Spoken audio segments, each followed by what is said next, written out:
Deputy సీఎంగా మీరు పరిపాలన మీద ఫోకస్ పెట్టారు. పార్టీ విస్తరణకు సంబంధించి క్యాడర్ బాగా ఎదురు చూస్తుంది. 21 సీట్లలో పోటీ చేసి గెలిచారు. మిగతా అదనపు స్థానాల్లో కూడా మీరు ఫోకస్ పెట్టాలి, పార్టీ పదవులు బాధ్యతలు కూడా ఇవ్వాలనేది కూడా క్యాడర్ ఎదురు చూస్తుంది. దాని మీద విస్తరణ మీద ఏమైనా ఫోకస్? విస్తరణ కాదు కానీ బలోపేతం చేయాల్సిన అవసరం అయితే చాలా ఉంది. అంటే విస్తరణ ఒకసారి ఏమైపోతుంది, కూటమిలో ఉన్నప్పుడు ఈ పదం అది రాంగ్ ఇండికేషన్ ఇస్తుంది. కానీ దాన్ని నేను ఈ విధంగా సవరించి చెప్తున్నాను. ఖచ్చితంగా నేను పార్టీ అంటే నేను ఇంకా అడ్మినిస్ట్రేషన్ మీద దృష్టి పెట్టాను, రాష్ట్రం మీద దృష్టి పెట్టాను, కానీ పార్టీ మీద అది నేను చెప్పుకుంటాను వచ్చాను. నాకు కొంచెం సమయం కావాలి, ఎందుకంటే ఇంతమందికి మొట్టమొదటిసారి మన అధికారంలోకి వచ్చాం. దీంట్లో కొంత ఒడిదుడుకులు ఉంటాయి, అన్నీ కూర్చోబెట్టి అందరినీ సమన్వయపరచడానికి సరిదిద్దడానికి కొంచెం సమయం పడుతుంది అని చెప్పాను. అది అందరూ అర్థం చేసుకున్నారు. ఈ ఆగస్టు మిడ్ నుంచి 3rd వీక్ నుంచి స్టార్ట్ చేస్తారు. క్యాబినెట్లోకి నాగబాబు గారు ఎప్పుడు వస్తున్నారు సార్? ఎందుకంటే దానికి సంబంధించి ముఖ్యమంత్రి గారే నేరుగా ప్రకటన విడుదల చేశారు. ఇది ముఖ్యమంత్రి గారు ఆయన సంపూర్ణంగా ఆయన తీసుకోవాల్సిన నిర్ణయం తీసేసుకున్నారు. ఇది ముఖ్యమంత్రి గారి నిర్ణయానికి సంబంధం లేదు. ఆయన నాగబాబు గారి క్యాబినెట్లో తీసుకోవాలి, ఆయన దగ్గర ఇది ఎక్కడ ఆగింది నిర్ణయం అంటే నా దగ్గర ఆగింది. అట్లాగే ఈ మొత్తం ప్రభుత్వానికి సంబంధించి అధినేతగా ఉన్నటువంటి సీఎం కానీ మీరు డిప్యూటీ సీఎం కానీ కలిసి వెళ్తున్నారు. గ్రౌండ్ లెవెల్లో చిన్న చిన్న ఇబ్బందులు వస్తూ ఉన్నాయి, వాటి మీద ఎలా ఫోకస్ పెట్టి?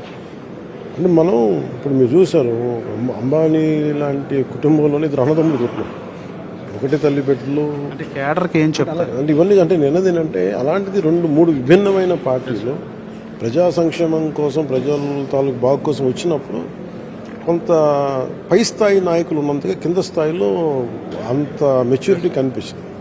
అదేంటంటే చాలా మెల్లిగా ఒక్కొక్కరిని సరిదిద్దుకుంటూ రావాలి. కొన్నిసార్లు మా నాయకులు కొంత అవగాహన లోపం ఉంటే దాన్ని సవరించాలి. అలాగే మిగతా కుటుంబ పక్షాల్లో ఉన్న ఎవరైతే ఉన్నారో అవి కూడా సహకరించుకుంటూ వెళ్ళాలనేది నా అభిమతం. దాని ప్రకారం నేను ముందుకెళ్తాను. అంటే ఇప్పుడు జరుగుతున్న లిక్కర్ స్కామ్ అరెస్టులకు సంబంధించి కేవలం జగన్ని టార్గెట్ చేసి అరెస్ట్ చేయడానికి ఈ ఫ్యాబ్రికేటెడ్ కేసు కట్టారనేది వైసీపీ నేతల విమర్శ. ప్రధానంగా కూటమి కేసు అంటే వాళ్ళు ఏ కోణం నుంచి అంటారు నాకు నిజంగా అర్థం కాదు.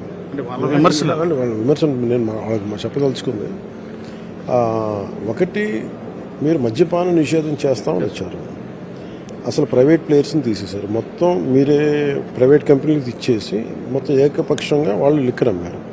దట్స్ ఎ స్పూరియస్ లిక్కర్, కల్తీ లిక్కర్. ఆ లిక్కర్ బ్రాండ్ ఏంటి, క్వాలిటీ టెస్టింగ్ ఏంటి లేదు. అవి తాగిన వాళ్ళు ఎంతమంది చచ్చిపోయారు తాడేపల్లిగూడెంలో తెలుసు. అలాగే అసలు చనిపోకుండా నరాల జబ్బులు వచ్చేసిన వాళ్ళు ఇంకెంతమంది మనం చెప్పలేము. జీవితాలు చిన్నాభిన్నం అయిపోయింది, ఛిద్రం అయిపోయింది. దానితో ఎక్కడ లెక్క పక్క తెలియదు. ఎంత డబ్బు వస్తుంది, ఎవరు హ్యాండిల్ చేస్తున్నారు, ఇంటికి కూర్చోబెడితే ఇవి ఫిగర్స్, దొరికిన ఫిగర్స్, ఫ్యాబ్రికేట్ చేసే ఫిగర్స్ కాదు. ఇప్పుడు మీరు కూర్చోబెడితే ఢిల్లీ లిక్కర్ కేసులో కూడా అంత పెట్టగలిగారు అంత నాయకుల్ని అంటే మీకు ఏ ఆధారాలు దొరకకుండా మీరు ఏ స్థాయిలో అంతకాలం పెట్టలేరు కదా.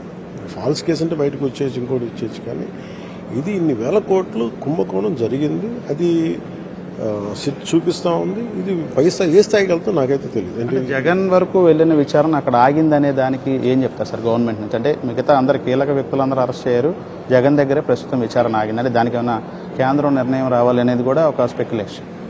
అంటే ఇవన్నీ ఈ స్థాయిలో నేను కూర్చోబెట్టి ఇవన్నీ ఏకపక్షంగా చెప్పలేను, కానీ it will be collective cabinet decision what has to take it forward.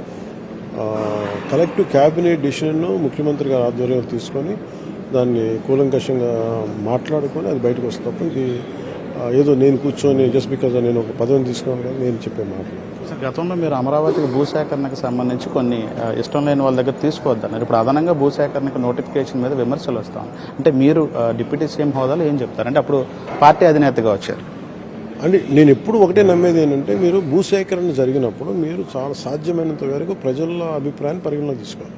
2014 land acquisition act కూడా భూమి తీసుకున్నప్పుడు దానికి సమంజసమైన న్యాయం జరగాలి వాళ్ళకి. వాళ్ళు ల్యాండ్లెస్ లేబర్ చేసేయకండి. ఇప్పుడు కూడా అదేముంటుందంటే, మనం ఇంత ల్యాండ్ తీసుకున్నాం, ఇంకా ఎక్సెసివ్ కావాలి, ఇంకా అదర్ ఎయిర్పోర్ట్ కానీ ఇటు కానీ అంటే ఆ జస్టిఫికేషన్ ఏదో మనం జనం మధ్యలో పట్టుకురాలి.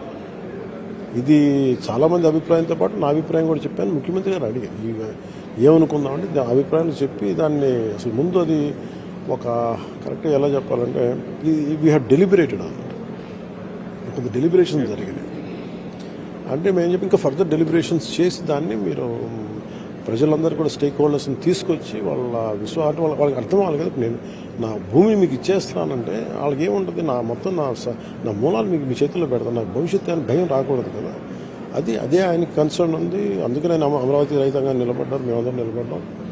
ఇదే ఇంకా ఎక్స్ట్రా ల్యాండ్ నీడ్ అవసరం ఉంది అంటే అది కొంచెం సమన్వయపరచుకుంటే చేయమనేది నా అభిమతం. సార్ గతంలో కూడా మీరు పార్టీ పదవులకు సంబంధించి సమానంగా జనసేన ఖచ్చితంగా తీసుకుంటుందని కూడా చెప్పారు. ఇప్పుడు రానున్న మున్సిపల్ ఎన్నికల సందర్భంగా కూడా అదే ఈక్వేషన్ ఖచ్చితంగా జనసేనకు కూడా వస్తుంది అనుకుంటున్నారు. అంటే ముందు నేను ఈ 2-3 నెలలు నేను ప్రత్యేకించి పార్టీ బలోపేతం మీద అంటే పార్టీ అసలు ముందు ఎవరికి చాలా ఇబ్బందులు ఉన్నాయి అవన్నీ అడ్రస్ చేసిన తర్వాత అవి అయిన తర్వాత అప్పుడు భవిష్యత్తు ఎలా ఉంటుంది, ఏ స్థాయిలో ఉంటుంది అనేది ఆ ఒక్క స్థానిక పరిస్థితులు బట్టి